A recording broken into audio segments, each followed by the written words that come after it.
Pasó el cine mudo. Llegó el sonoro y en pocos años llegó la guerra también. Y del discurso que se generó después aquí, en Asturias, resultó tocarnos el que dijeran que nunca pasaba nada, aunque de cuando en cuando nos hubiéramos puesto un poco levantiscos, o quizá por eso, precisamente, querían insistirnos en eso, en que aquí nunca había pasado nada. El caso es que eso, unido a nuestros bellos paisajes y el batir de las olas del Cantábrico, nos hizo ser todo un auténtico plató, cuando, en la posguerra, el cine se puso al servicio de los ganadores de la contienda. Si nos dura esa tranquilidad. ¿Cómo? ¿Por qué dice usted eso, Marqués? Me tiene muy preocupado la situación política.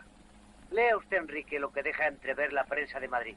Sí, es verdad, los ánimos desde luego están muy excitados. Es cierto, hay rumores de que algo ocurre en África. ¿Ah, sí? Pues eso sí que es serio.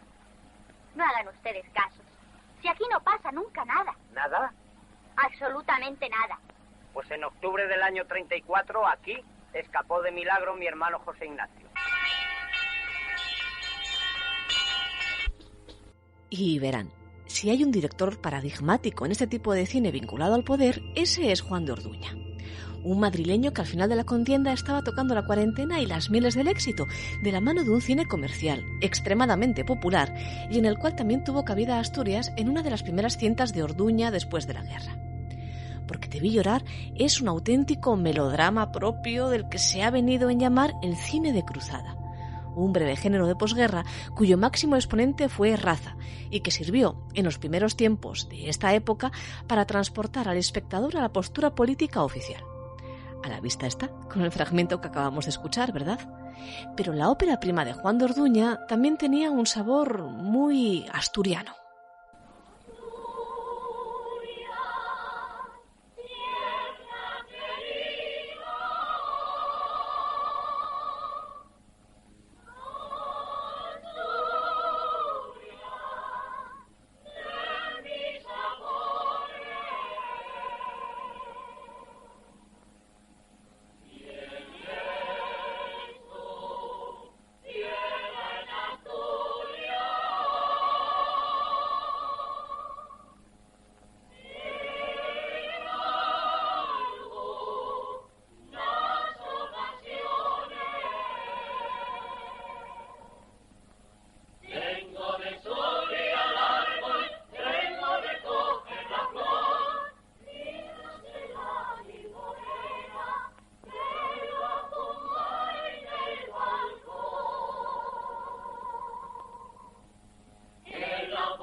Porque Te vi llorar fue rodada en Llanes, siendo uno de los primeros exponentes audiovisuales del oriente asturiano. Su protagonista es la hija del marqués de Luanco, una joven que durante la guerra fue violada por un soldado del Ejército de la República y que ahora busca sostener su honra gracias a la benignidad de un soldado del bando sublevado, claro, y ahora vencedor.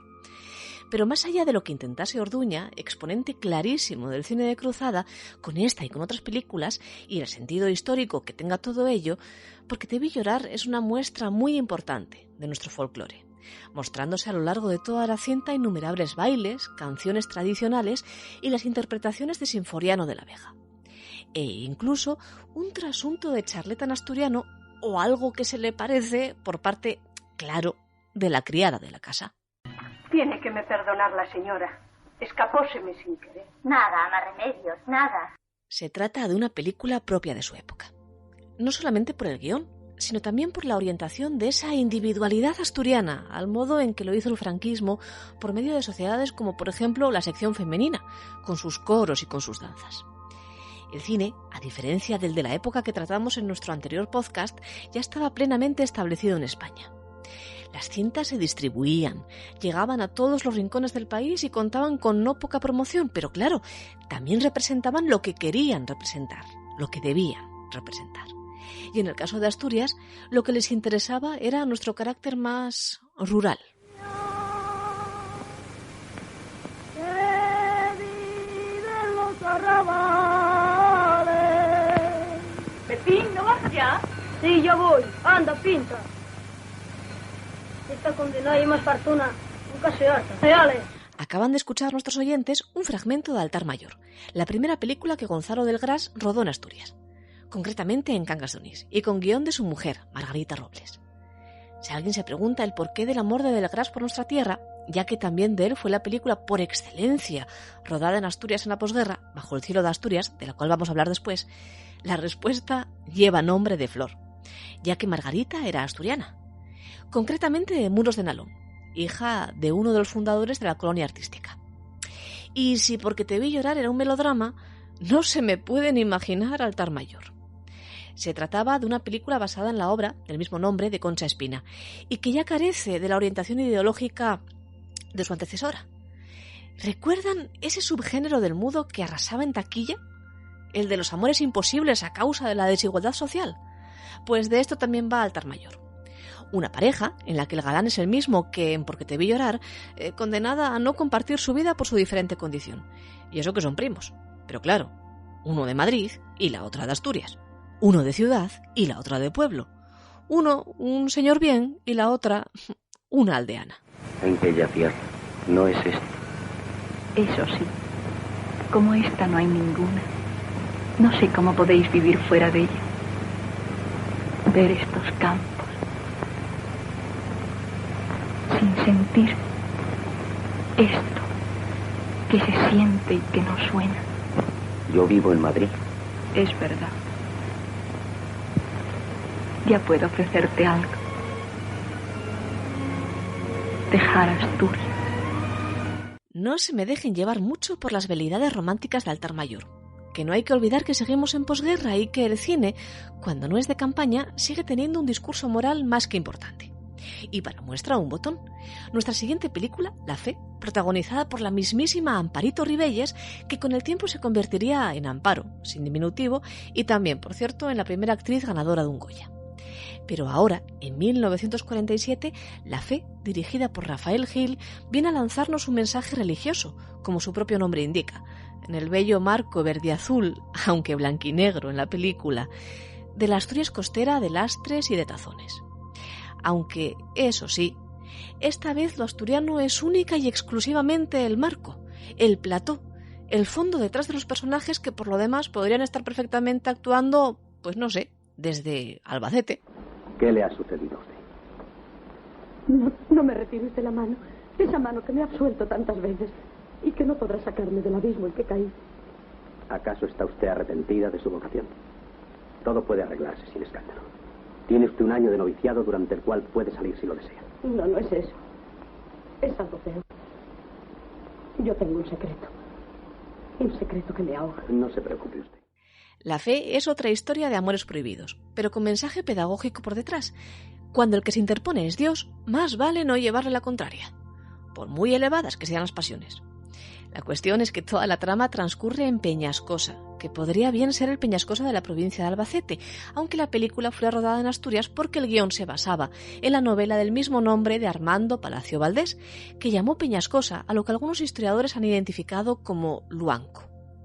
El escritor labianés, que se había muerto en 1938, fue uno de los preferidos por los cineastas para trabajar trayendo historias de cine a Asturias.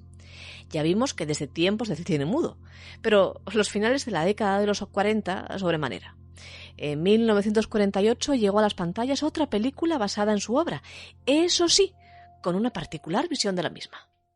Por favor, señor, ahí fuera hay un palurdo que no deja en paz a la gente. O me autoriza que lo saque del campamento a patadas o nadie podrá trabajar. Vamos por partes. ¿Quién es ese hombre? ¿Es del pueblo? Él dice que no, pero yo le vi en el Chigre el día que estuve con usted y don Sergio. Este es un fragmento de Las aguas bajan negras. Tratándose de Asturias, ya se imaginarán por qué bajan negras las aguas, por el carbón. Y si es Palacio Valdés el que habla de esto, pues la novela tiene nombres y apellidos, La aldea perdida. La película fue dirigida por José Luis Sáez de Heredia, el de Historias de la Radio, y la visión, como les digo, es ciertamente peculiar.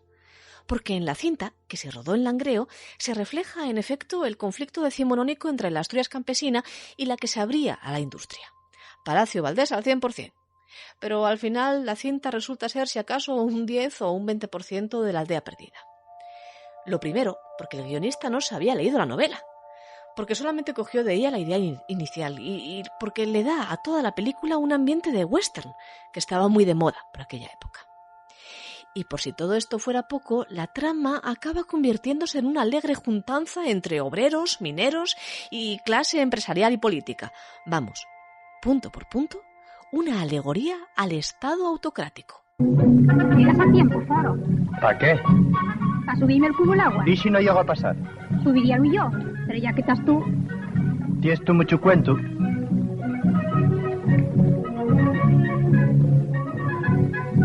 Vamos llegando al final de esta historia, en lo que toca a la posguerra.